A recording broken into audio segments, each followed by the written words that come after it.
28 वर्ष काम करून इथं पक्ष कमर्शियल केलाय, तिकीट पैसे घेऊन देत आहेत, सच्चा कार्यकर्त्यांना न्याय देत नाहीत अजिबात.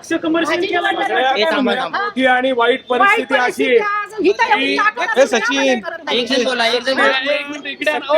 चुकलेले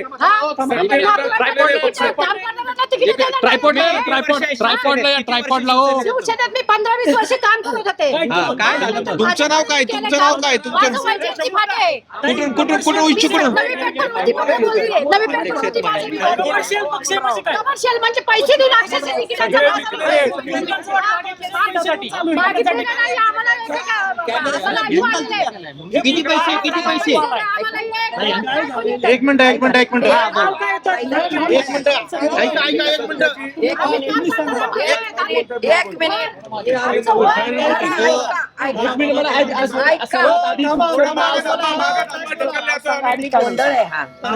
सुरेखा सुनील कदम पाटील. मी माजी नगरसेविका आहे. मी शहराची शहर प्रमुख आहे शिवसेनेची. आम्ही 3 वर्षापासून शिंदे साहेबांना सुरुवातीपासून मी साथ दिली. मी पक्षात प्रवेश केला शिंदे साहेबांच्या हस्ते. तेव्हापासून मी फिरते. मी हाऊस टू हाऊस फिरते, लोकांचे प्रश्न सोडवते आणि घरपोच प्रश्न करते. 16 नंबरचा आंबेगाव पाण्याचा प्रश्न सोडवला, पेपरला आलं, टीव्हीला आलं, सगळीकडेच आलं. आता काय झालं? मला हे सांगायचंय, फॉर्म दिले नाही. मध्ये डाव्या बाजूला दक्षिण दिशेला घड्याळ आणि उत्तर दिशेला कमळ आहे आणि तिथं शिवसेना नव्हती. मी वाढवली. अहो पण आत्ताच काय? आत्ताच काय म्हणून तर तुमच्याकडे आले ना. काय म्हणजे ते?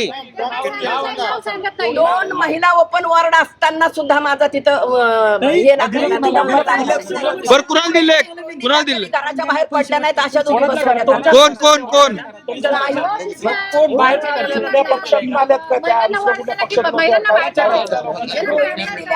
कधी काम करत नव्हते आणि नाही. पण फॉर्म दिले असं नाही ना, तुम्ही बोललात का अजून? नावं पण सांगितली. मग दिले तर सांगा ना, कुणाला दिले? नावं सांगा. ताई तुमच्या डोळ्यात अश्रू येते, काय म्हणणं नेमकं काय सांग? 24 तास काम केलं. एकनाथ शिंदे साहेब महाराष्ट्रात एकमेव खणखणीत चालणारं नाणं म्हणजे एकनाथ शिंदे साहेब आहेत आणि ते 24 तासामध्ये 22 तास काम करतात. त्यांच्याच पाहायलावर 24 तासामध्ये 12 तास काम करते. मी सकाळी 10 वाजता घराच्या बाहेर पडते, रात्री 10 वाजता घरी येते. तुमचे पत्रकार बांधव सुद्धा बघतात, त्यांना पण खूप वाईट वाटतं की ताई या वयात पण इतकं पळतात. माझी शेवटची संधी होती, मला तिकीट द्यायला पाहिजे होतं. ताई तुमचं नाव काय? सुरेखा सुनील कदम पाटील, माजी नगरसेविका, शहर प्रमुख, शिवसेना महिला. कोणत्या प्रभागातून होतात तुम्ही? धनकवडी प्रभाग क्रमांक 3737. बरोबर. तुमच्या जागेवर कुणाला दिले? आता तुमच्या जागेवर कुणाला दिले? कोणतरी गृहिणी आहे. अहो कोणीतरी नका म्हणू, तुम्हाला सगळं माहिती असताना तुम्ही असं कसं काय उत्तर देऊ शकता? एवढं तुम्हाला माहिती आहे. ते बापू शिवतारे बापू बोलताना मी ऐकलं, त्यांनी फोन केला, कोणाला दिले, कोणतरी धनकवडी